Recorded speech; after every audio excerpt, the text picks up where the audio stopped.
ओम शांति। आज इस वीडियो में हम जानेंगे कि ब्रह्मा बाबा कैसे थे। उनके जीवन से जुड़े बहुत से वृत्तांत, दादियों का साकार बाबा के साथ का अनुभव और ऐसी बहुत सी जानकारियों का संग्रह इस वीडियो में दिखाया गया है। हाँ, ये संभव है कि अगर आप ज्ञान में पुराने हैं तो कुछ बातें शायद आपको पहले से पता हों, पर आज बहुत सी नई बातें भी आपको इसमें देखने को मिलेंगी, इसलिए लास्ट तक जरूर देखें। तो आइए शुरू करते हैं। जैसा कि अव्यक्त बाप दादा ने इस वर्ष के लिए होमवर्क दिया कि अब ब्रह्मा बाप समान बनना ही है। इस नए वर्ष में बाप समान संपन्न और संपूर्ण बनना ही है। कुछ भी पुरुषार्थ करना पड़े। अब इस बात में कुछ नए भाई बहने विचार में पड़ जाते हैं कि हमने तो बाबा को साकार में नहीं देखा, फिर हम कैसे फॉलो करें उनको। और ऐसा सोचने वाले भाई बहनों की संख्या थोड़ी नहीं है, लाखों में है। और फिर साकार बाबा के साथ का अनुभव जिन दादियों या वरिष्ठ भाइयों को था, उनमें से भी आज बहुत थोड़े हमारे सम्मुख हैं। बाकी तो बहुत से आदि रत्न शरीर छोड़कर एडवांस पार्टी में जा चुके हैं। तो वह भाई बहनें जो ब्रह्मा बाबा के व्यक्तित्व, व्यवहार, दिनचर्या, खान पान या रहन सहन से अनभिज्ञ हैं, उनके लिए आज यह वीडियो काफ़ी समर्थ व उपयुक्त साबित होगी। तो अभी सबसे पहले जानेंगे कि बाबा का लौकिक जीवन कैसा था। शिव बाबा की प्रवेशता से पहले बाबा किसको भगवान मानते थे, किसको पूजते थे। ब्रह्मा बाबा अर्थात लौकिक में दादा लेखराज के पुत्र दादा नारायण जी खुद ये अनुभव बता रहे हैं। हम लोग के घर में अपना मंदिर था। बाबा स्वयं अपना ही पुजारी था। आप जानते हो, श्री नारायण इस अंतिम जन्म में उसी की पूजा करते थे, वही उनका इष्ट देव था। बाबा ने बहुत से गुरु किए, लेकिन कहीं कोई भी गुरु में बाबा ने संपूर्णता का अनुभव नहीं किया। आपने सुना कि बाबा में भक्ति भाव बहुत ज़्यादा था। घर में ही मंदिर था, नियमित रूप से पूजा करके उसके बाद ही भोजन स्वीकार करते थे। और यह नियम परिवार के छोटे बड़े हर सदस्य पर लागू होता था। घर के छोटे छोटे बच्चे भी जब तक स्नान आदि करके पूजा नहीं करते थे, तब तक कुछ भी ग्रहण नहीं करते थे। कुछ ऐसे ही अनुभव सुनाते हैं आदरणीय दादी निर्मल शांता जी, जिनको बाबा की लौकिक और अलौकिक दोनों ही रूप से बेटी बनने का सौभाग्य प्राप्त हुआ। यज्ञ में उनको परदादी के नाम से भी जानते हैं। तो सुनते हैं दादी जी क्या बताते हैं। भक्ति तो इतनी थी, क्या बताएं। हम लोग छोटे से, मेरे को अनुभव नहीं है, तो हम छोटी उठ के दूध मांगू तो दूध मिले, कहेगा नहीं पहले पूजा करो। मंदिर में गई, पूजा करके आई, पीछे दूध मिलेगा। तो मंदिर में जाके हाथ जोड़ के भी पूजा थोड़ी करेंगे, उसके बाद हम लोग को दूध मिलता था। इतना बाबा में भक्ति के संस्कार पक्के थे। बाबा का जो कारोबार था, बाबा अपने क्षेत्र में एक रॉयल ज्वेलर की हैसियत में माना जाता था, और बहुत करके उनका मिलन जुलन, उठना बैठना ज्यादा करके रॉयल्टीज में होता था। लेकिन अचानक 1933 में बाबा को वैराग्य आने लगा। वो हीरे मोती उनको पत्थर के समान दिखने लगे। बस एक ही धुन लग गई कि इस जीवन में अब भगवान को पाना है, लेकिन कैसे, वो कुछ समझ नहीं आ रहा था।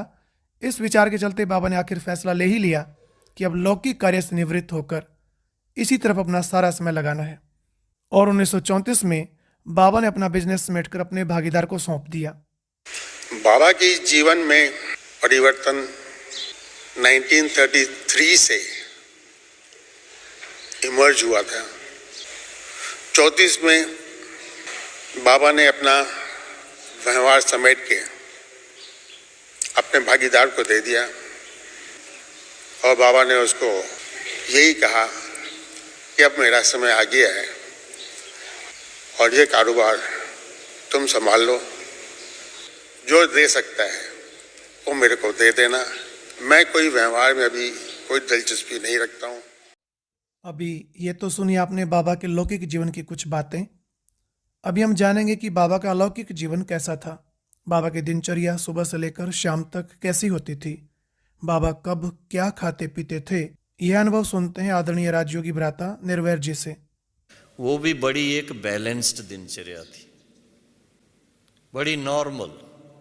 सुबह के टाइम पर नाश्ता लेंगे, बीच में फल लेंगे, दिन के टाइम पूरा भोजन करेंगे, शाम के टाइम सूप लेंगे खेल के बाद,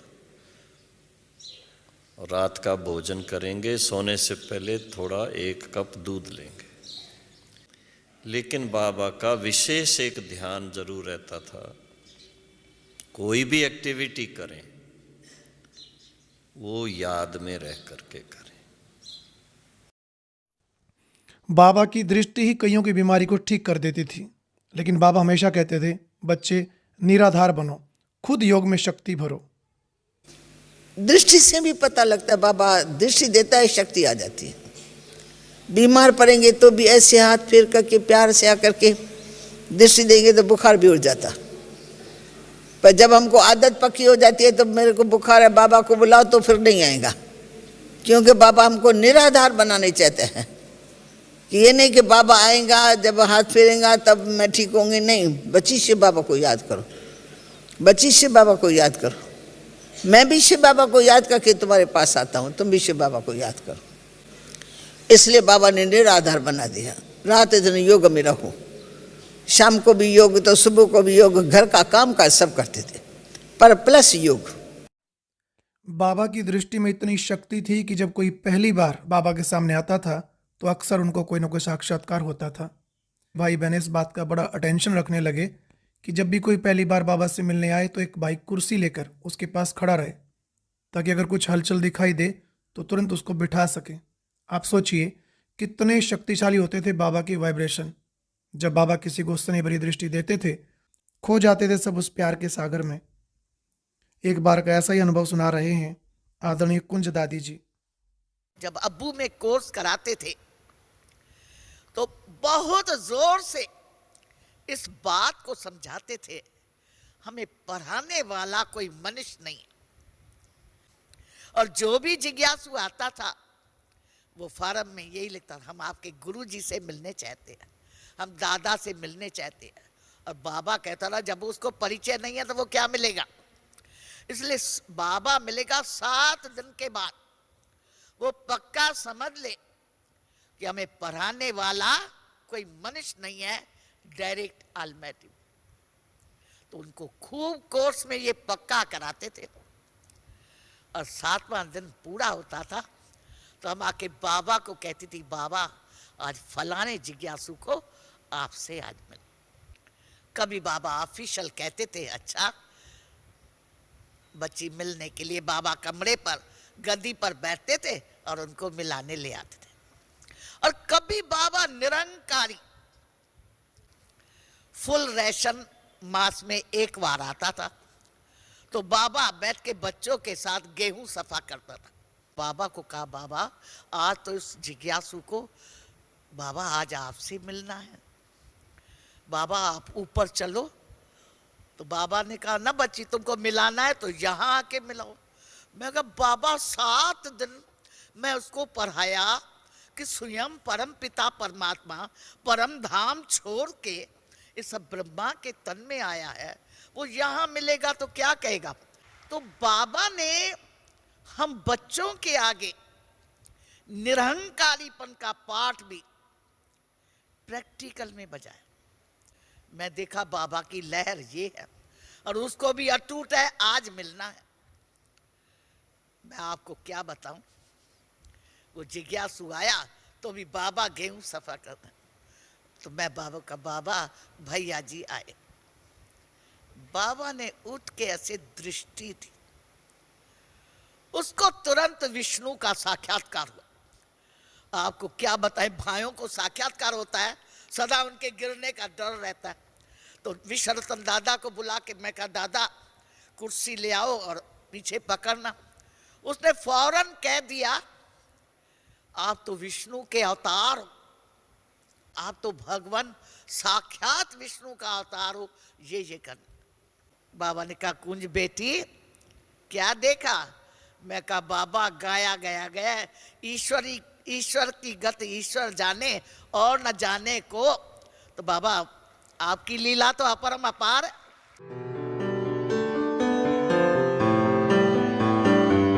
शाम के टाइम बाबा के साथ बैडमिंटन भी खेलते थे 5 से 6। एक तरफ बाबा की टीम, एक तरफ मम्मा की टीम, और उनके साथ में 2-2 विश्वरतन दादा और कोई और होंगे। जो हार जाए उसको डबल टोली, ताकि ताकत भरें तो जीते दूसरी बार। कहते ना भगवान की सब बातें दुनिया से न्यारी हैं, उसकी रीत रस्म सब दुनिया से न्यारा है। और अव्यक्त होने के बाद बाप दादा ने जिस तन का आधार लिया, वो परम आदरणीय दादी गुलजार जी अपने अनुभव में सुनाते हैं कि हम बचपन में ही अपनी माता जी के साथ बाबा के पास यज्ञ में आए। बाबा ने ही हमको पढ़ाया लिखाया और हमारी पालना ठाकुरों की तरह की। दादी जी बताते हैं कि सीजन का पहला फल जो भी मार्केट में आता था, वही फल बाबा हमारे लिए मंगवाते थे। तो बाबा जो भी सीजन का पहला फल निकलता था, वो बाबा खुद हम लोगों की पढ़ाई होती थी, यानी तैयार हो करके नाश्ता करके, हमारा स्कूल के माफिक जैसे सिस्टम है ना, बेंच होती है, टीचर होती है, कापियाँ पेंसिल होती है, ऐसे ही पढ़ाई बाबा ने हमारे को कराई। बाबा खुद रिसेस के टाइम अपने हाथ से वो फल काटता था, फल काट करके, और रिसेस के टाइम हर एक बच्चे को ऐसे बाह में लेके अपने मुख हाथ से मुख में खिलाते थे। बाबा जितने गंभीर थे उतने रमणीक भी थे। कभी कभी हंसी मजाक भी कर लेते थे, पर उनके इस रूप से भी सेवा ही होती थी। दूसरों का उमंग बढ़ता था, सेवा बढ़ती थी।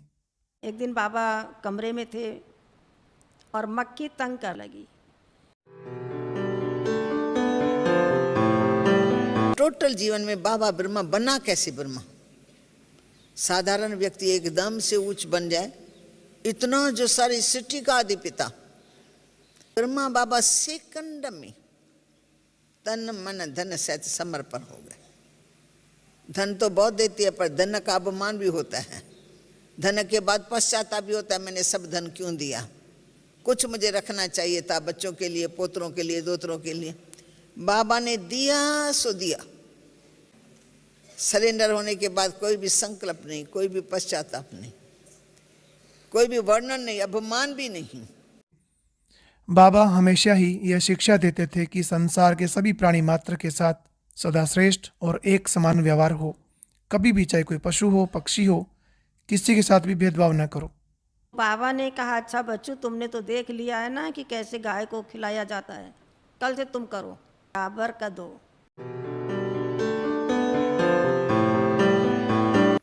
तो एक बार प्यारे बाबा ने हम 21 बच्चों को ऊपर से नाम आया और योग का प्रोग्राम दिया कि सुबह में 3:30 से 4:30 बजे के अंदर हमें भक्तों को साक्षात्कार कराना, मगर सारे ग्रुप का कराना, और सामने एक संदेशी को बाबा बिठा दिया। बैठना कैसा है? विक्ट्री में 21 बच्चों का 10 इधर से 10 उधर से, बीच में एक 21 बच्चों का मेरे को भक्तों को साक्षात्कार कराना। उसके अंदर 21 बच्चों की स्थिति एक रस ज्योति जगी हुई।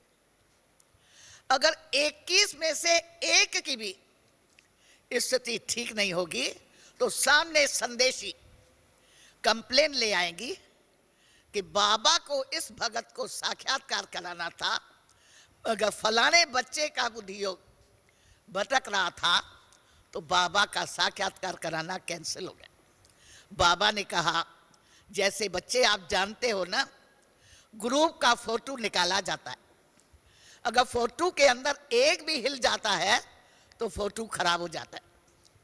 इसी रीति से तुम 21 बच्चों में से एक की भी स्थिति अगर उसी टाइम, अब 1 घंटे में वो 5 मिनट 3 मिनट साक्षात्कार कराने के बाबा जाने कौन से है, मगर उसी टाइम में अगर कोई की भी स्थिति ठीक नहीं होगी तो ऊपर से कंप्लेन आए। और बाबा मुख्य महारथी बच्चों को सिलेक्ट करके बिठाते थे। तो महारथी को तो अपनी पाक को संभालना है, ऐसा ना हो हमारा नाम आ जाए, इसकी बुद्धि भटक रही थी, इसलिए बाबा का साक्षात्कार कराने का प्रोग्राम कैंसिल हो जाएगा।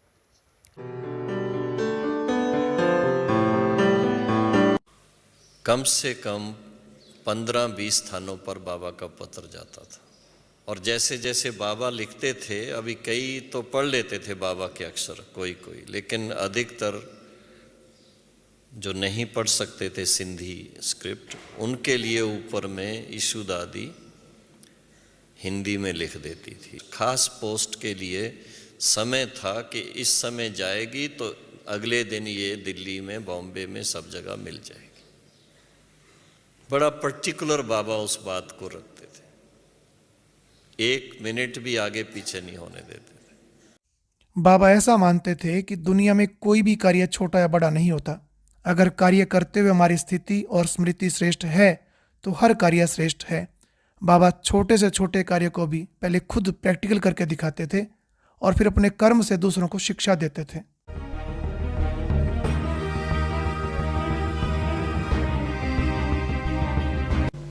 और यही बाबा वतन से कहे, बच्चे हमने सिर्फ देश बदला है, स्थूल देश से साकार देश से। अव्यक्त वतन, सूक्ष्म वतन वासी बना हूँ। बच्चों, मैं आप सबके सिवाय घर नहीं जाऊंगा, तुम सबको घर ले जाऊंगा।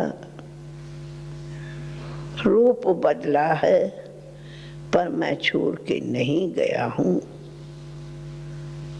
मिलता रहूंगा, मिलता रहूंगा। अच्छा जी, ओम शांति।